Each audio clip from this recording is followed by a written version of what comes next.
It's day 3 of the official program at the International AIDS Conference in Melbourne, and former President of the United States, Bill Clinton, has just finished his address.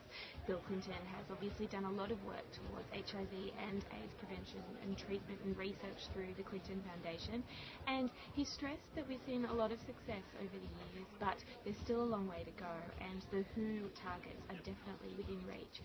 After a brief but fairly civil protest in the first few seconds of his speech, Bill Clinton went on to stress that the AIDS and HIV problem is not just one for developing countries, it's one for rich countries like the US and Australia as well.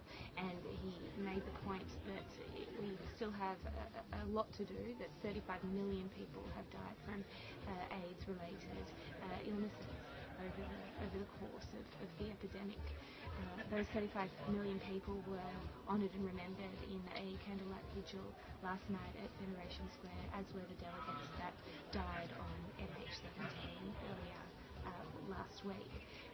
Yesterday as well, we had the presentation by Australian experts presenting the National HIV Strategy, which was fairly well received by delegates. There were some interesting questions from GPs in the audience at the end, because GPs really have been enshrined in this document as increasingly vital to HIV and AIDS prevention and treatment and management.